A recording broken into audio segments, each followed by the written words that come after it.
കാത്തിരുന്ന് 10 ദിവസം പിന്നിട്ടപ്പോഴാണ് ഇന്ന് AICCയുടെ പ്രഖ്യാപനം ഉണ്ടാകുന്നത്. പരമ്പരാഗത രീതികൾ മറികടന്നുകൊണ്ട് ജനവികാരം കൂടി പരിഗണിച്ചുകൊണ്ടാണ് മുഖ്യമന്ത്രി സ്ഥാനത്തേക്ക് VD സതീശനെ AICC നിർദ്ദേശിച്ചത്. എന്തായാലും അങ്ങനെ എല്ലാ അനിശ്ചിതത്വങ്ങളും നീങ്ങിയിരിക്കുന്നു. കോൺഗ്രസ് ക്യാമ്പ് വലിയ ആവേശത്തിലാണ്. സംസ്ഥാനത്തെമ്പാടും ഇപ്പോൾ കോൺഗ്രസ് പ്രവർത്തകർ വലിയ രീതിയിലുള്ള ആഹ്ലാദ പ്രകടനങ്ങൾ നടത്തിക്കൊണ്ടിരിക്കുന്ന സമയം കൂടിയാണ്. VD സതീശൻ മുഖ്യമന്ത്രിയായി എത്തിയതോടുകൂടി ഈ 10 ദിവസം അടക്കിപ്പിടിച്ചിരുന്ന ആഹ്ലാദം പ്രവർത്തകർ തെരുവിൽ ആഘോഷിച്ച് തീർക്കുന്ന കാഴ്ചകളാണ് നമ്മൾ കണ്ടുകൊണ്ടിരിക്കുന്നത്.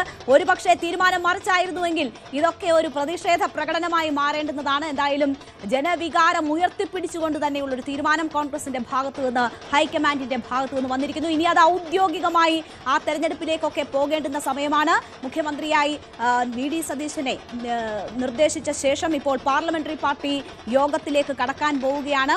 എന്നാൽ പ്രധാനപ്പെട്ട നേതാക്കൾ AICC പ്രതിനിധികൾ എത്താൻ വൈകുന്നതുകൊണ്ട് ആ യോഗം അല്പം നീണ്ടുപോകുന്നു എന്നതാണ് നമ്മളിപ്പോൾ മനസ്സിലാക്കുന്നത്. നിയമസഭയിലാണ് യോഗം ചേരുന്നത്. രമേശ് ചെന്നിത്തല ഈ യോഗത്തിൽ പങ്കെടുക്കില്ല എന്നതാണ് ഏറ്റവും നിർണായകമായിട്ടുള്ള കാര്യം. പിന്തുണ അറിയിച്ച് പാർട്ടിക്ക് കത്ത് നൽകും. ആ കത്ത് നൽകിയിട്ടുണ്ട് രമേശ് ചെന്നിത്തല ഇതിനോടകം എന്നതാണ് മനസ്സിലാകുന്നത്. ഈ പ്രഖ്യാപനം വന്ന് ഇത്രയും മണിക്കൂറുകളാകുമ്പോഴും രമേശ് ചെന്നിത്തല ആ വിഷയത്തോട്, അല്ലെങ്കിൽ മുഖ്യമന്ത്രി സ്ഥാനത്തേക്ക് VD സതീശനെ തീരുമാനിച്ചുകൊണ്ടുള്ള AICCയുടെ തീരുമാനത്തോട് പ്രതികരിച്ചിട്ടില്ല എന്നൊരു സാഹചര്യമുണ്ട്. മന്ത്രിസഭയിലേക്കും ഇല്ല എന്ന കടുത്ത നിലപാടിൽ രമേശ് ചെന്നിത്തല തുടരുന്നു എന്നതാണ് നമ്മൾ മനസ്സിലാക്കുന്നത്. സർക്കാർ രൂപീകരണ ആവശ്യവുമായി ഇന്ന് തന്നെ അതേസമയം ഗവർണറെ കാണാനുള്ള നീക്കം VD സതീശൻ നടത്തുന്നു. മുഖ്യമന്ത്രി പ്രഖ്യാപനത്തിന് പിന്നാലെ സംസ്ഥാന വ്യാപകമായി പ്രവർത്തകരുടെ ആഘോഷം നടക്കുന്ന കാഴ്ച കൂടിയാണ് നമ്മൾ കാണുന്നത്.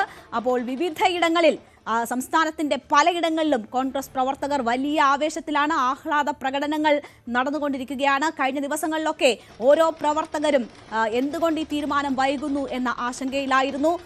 തങ്ങൾ ആഗ്രഹിക്കുന്ന നേതാവിനെ അല്ല ഹൈക്കമാൻഡ് പരിഗണിക്കുന്നത് എന്ന വാർത്തകൾ വന്നപ്പോൾ ഓരോ തരത്തിൽ അതവർ പ്രകടിപ്പിക്കുന്നത് നമ്മൾ കണ്ടതാണ്. വലിയ രീതിയിലുള്ള ജനവികാരം, അത് പെയ്ഡാണ് എന്ന തരത്തിൽ വിമർശനങ്ങൾ ഉയരുമ്പോൾ അതല്ല എന്ന് തെളിയിക്കുകയാണ് കഴിഞ്ഞ ദിവസങ്ങളിലെയും ഇന്നത്തെയും ഈ കാഴ്ച.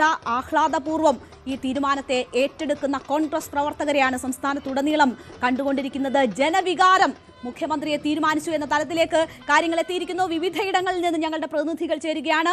VV അരുൺ, ഡാൻ കുര്യൻ, സാരംഗ് എന്നിവർ ഉണ്ട്. ആദ്യം VV അരുണിലേക്ക്.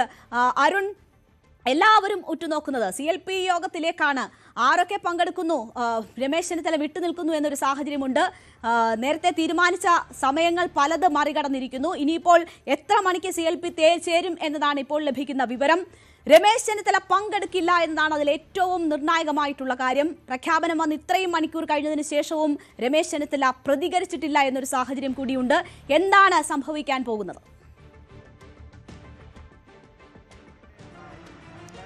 പിന്നീട് 4 മണിക്ക് CLP യോഗം ചേരും, നിയമസഭാ കക്ഷി യോഗം ചേരുമെന്നാണ് നേരത്തെ അറിയിച്ചിരുന്നത്. ആ രീതിയിലാണ് KPCയിൽ നിന്നും മുഖ്യമന്ത്രി ഓഫീസിൽ നിന്നുമൊക്കെ അറിയിപ്പ് വന്നത്. പക്ഷേ ആ യോഗം വൈകും.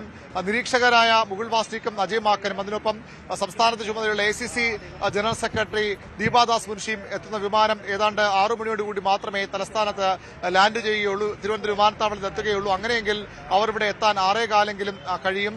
6:30 ശേഷം മാത്രമേ അതുകൊണ്ട് തന്നെ നിയമസഭാ കക്ഷി യോഗം ചേരൂ. 63 MLA-മാരാണ് കോൺഗ്രസ് ചിഹ്നത്തിൽ, കോൺഗ്രസ് ടിക്കറ്റിൽ വിജയിച്ച് വന്നത്. അവർ 63 പേരാണ് ഇവിടെ പങ്കെടുക്കേണ്ടത്. അതിൽ രമേശ് ചെന്നിത്തല, മുതിർന്ന നേതാവ്, അദ്ദേഹം മുഖ്യമന്ത്രി സ്ഥാനം പ്രതീക്ഷിച്ചിരുന്നയാളാണ്. കടുത്ത അതൃപ്തിയിലാണ് ഇപ്പോൾ അദ്ദേഹം ഉള്ളത്. VD സതീശനെ മുഖ്യമന്ത്രിയാക്കാനുള്ള ഹൈക്കമാൻഡ് തീരുമാനത്തിൽ കടുത്ത അതൃപ്തിയുള്ള നേതാവാണ് അദ്ദേഹം.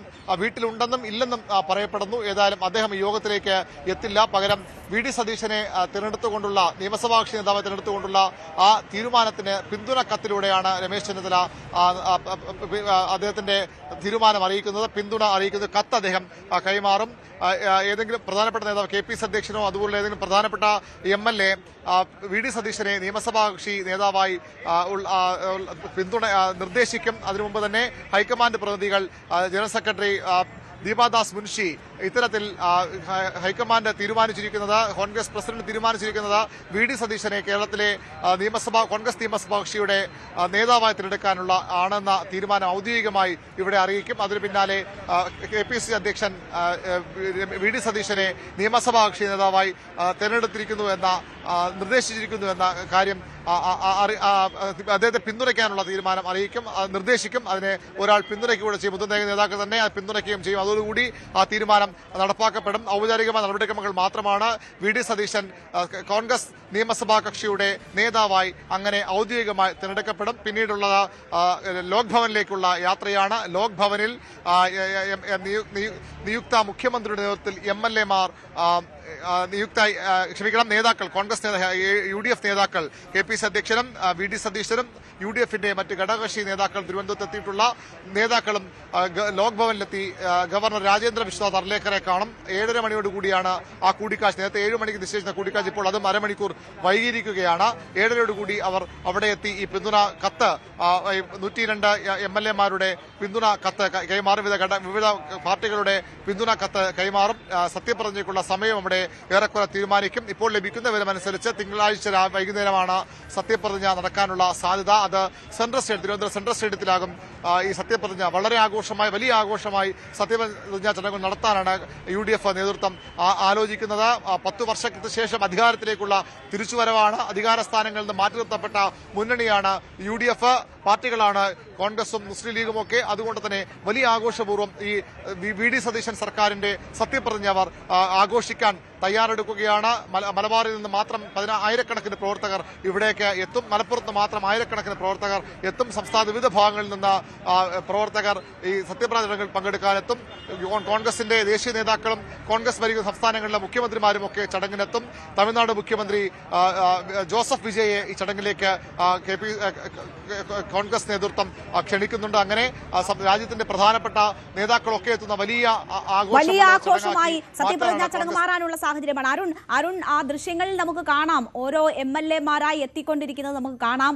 ഈ 63-ൽ രമേശ് ചെന്നിത്തല മാറി നിൽക്കുന്നു എന്നതൊഴിച്ചാൽ 62 പേരും ഉണ്ടാകുമോ? രമേശ് ചെന്നിത്തലയെ പിന്തുണയ്ക്കുന്ന MLA-മാർ രമേശ് ചെന്നിത്തലയുടെ വസതിയിലേക്ക് എത്തുന്നതും കൂടിക്കാഴ്ച നടത്തുന്നതും ഒക്കെ നമ്മൾ കണ്ടുകൊണ്ടിരിക്കുകയാണ്. ഒരുപക്ഷെ പിന്തുണ അർപ്പിച്ചുകൊണ്ട് അവരെങ്ങാനും മാറി നിൽക്കാനുള്ള സാധ്യതയുണ്ടോ? അത് സംബന്ധിച്ച് എന്തെങ്കിലും വിവരങ്ങൾ ലഭിക്കുന്നുണ്ടോ? 62 പേരും പങ്കെടുക്കേണ്ടതാണ്. അതിലാരും രമേശ് ചെന്നിത്തലയിലേക്ക് മറ്റാരും മാറി നിൽക്കാൻ സാധ്യതയില്ല. യോഗം നീണ്ടുപോവുകയാണെങ്കിൽ അല്ലെങ്കിൽ സമയം നീണ്ടുപോവുകയാണെങ്കിൽ താൻ പങ്കെടുക്കില്ലെന്ന് രാവിലെ തന്നെ K. മുരളീധരൻ വ്യക്തമാക്കിയിരുന്നു. അദ്ദേഹത്തിന് ഇന്ന് രാത്രി ഗുരുവായൂരിലേക്ക് പോകേണ്ടതാണ്. പക്ഷേ ഇപ്പോൾ അദ്ദേഹം പങ്കെടുക്കുമെന്ന് തന്നെ നമുക്ക് സൂചനകൾ ലഭിക്കുന്നത്. മറ്റാരും വിട്ടുനിൽക്കുന്ന സൂചനകളില്ല. വി ഡി സതീശൻ മുഖ്യമന്ത്രിയാകുന്നതിനോട് വിയോജിപ്പുള്ള MLA-മാർ മറ്റ് 2 പക്ഷങ്ങളിലുമുണ്ട്. പക്ഷേ അവരും ഈ നിയമസഭാ യോഗത്തിൽ പങ്കെടുക്കാൻ തന്നെയാണ് സാധ്യത. അങ്ങനെ 62 പേർ ഇന്നത്തെ യോഗത്തിൽ പങ്കെടുക്കണം. 62 പേരും പങ്കെടുക്കും. രമേശ് ചെന്നിത്തല ഒഴികെ എല്ലാവരും പങ്കെടുക്കും. രമേശ് ചെന്നിത്തലയുടെ പിന്തുണക്കത്തായിരിക്കും ഉണ്ടാവുക. ഇതാണ് സാഹചര്യം. നമുക്ക് ദൃശ്യങ്ങൾ കാണാം. ഓരോ MLA-മാരായ വാഹനങ്ങൾ കടന്നു പോയിക്കൊണ്ടിരിക്കുകയാണ്. അല്പസമയത്തിനകം തന്നെ CLP യോഗം ചേരും എന്ന വിവരമാണ് VV അരുൺ പങ്കുവെക്കുന്നത്. കൂടുതൽ വാർത്തകൾക്ക് News 18 കേരളം യൂട്യൂബ് ചാനൽ സബ്സ്ക്രൈബ് ചെയ്യുക.